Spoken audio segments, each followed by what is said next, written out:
ایک بادشاہ کو وہم ہو گیا تھا اگر صبح صبح کو برا بندہ میرے متھے لگ جائے تو میرا کام نہیں ہوتا.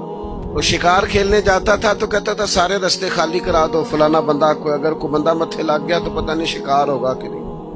وہ شکار کھیلنے نکلا، ساری سڑکیں خالی کرا دی. ایک بندہ تھا بیچارہ جنگل سے لکڑیاں کاٹ کے لا رہا تھا، اپنے بچوں کے لیے چولہا جلانا تھا گھر میں. اسے پتہ نہیں تھا بادشاہ آ رہا ہے. وہ چڑھ گیا سڑک پہ، قابو آ گیا فوج کا. بادشاہ کو غصہ آیا، تمہیں کہا تھا اگر کوئی ایسا بندہ آ جائے تو میرے کام خراب ہو جاتے ہیں، تم نے روکا کیوں نہیں؟ اس کو پکڑ کرنا بادشاہ نے ایک درخت سے باندھ دیا.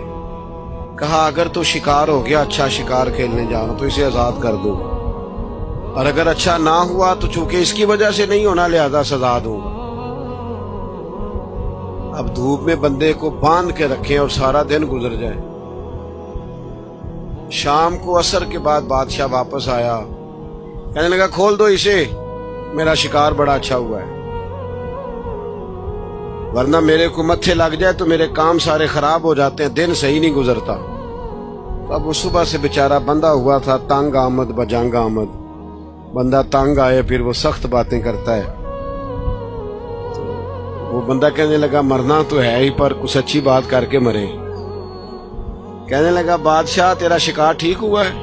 کہا ٹھیک ہوا ہے. کہا سویرے میں تیرے متھے لگا تھا، تیرا دن تو ٹھیک گزرا ہے، پر تو میرے متھے لگا تھا، میرا نہیں ٹھیک گزرا. اب سوچ کے بتا منحوس میں ہوں کہ تو ہے؟ نحوست لیتے ہیں لوگ، جان بوجھ کر کمزور کرتے ہیں. میرے بھائی پکے ہو جائیں. اچھا ایک اور بات، ایک دن ایک صاحب مجھے آ کے کہنے لگے جی کسی نے بندش کر دی ہے، کاروبار باندھ دیا ہے. سچی گل دسیا جی انج ہو سکتا ہے کہ اللہ کسی دے کر رزق کر لے تے راہ جو بندہ کو بن چھڑے؟ ہوتا ہے ایسے؟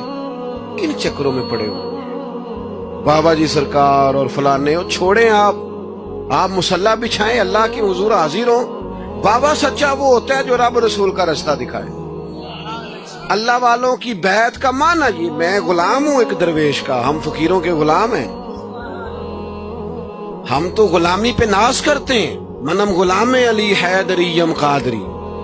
لیکن میرے عزیز آپ وہ سیکھیں جو ہمارے بزرگوں نے ہمیں سکھایا. الذین آمنوا، پکا نظریہ، پکا. ہاں محنت کرنی ہے، گھر سے نکلنا ہے، بیٹھے نہیں رہنا، جدوجہد کرنی ہے. ہمارے بہت سارے لوگ کام نہیں کرتے، نوجوان کام نہیں کرتے. نوجوانوں ایک پیشہ برا یار وہ نہ اختیار کرنا. ایک پیشہ برا وہ ہے کسی کے آگے ہاتھ پھیلانا، مانگنا. باقی جو صفائی کر کے جھاڑو دے کے رزق کمائے بڑا اچھا آدمی ہے. جو سویرے اٹھ کے منڈی جائے ریڑھی لگائے وہ بڑا باعزت آدمی. ایک پیشہ برا ہے وہ ہاتھ پھیلانا. ہاتھ نہیں پھیلانا کسی کے آگے. کسی دنیا دار سیٹھ نواب کے آگے نہیں جانا. کسی تگڑے رشتہ دار سے امید نہیں لگانی. امیدیں اللہ سے لگائیں. کمزور نہ بنے، طاقتور بنے. ہم ادھر ادھر امیدیں لگاتے ہیں، کمزوریاں دکھاتے ہیں، اپنے آپ کو بھی کمزور کرتے ہیں، اپنے بچوں کو بھی کمزور کرتے ہیں. طاقتور رہیں.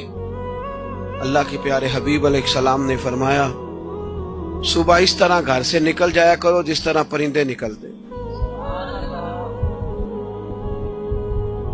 فرمایا اللہ پہ بھروسہ کر کے گھر سے نکلو.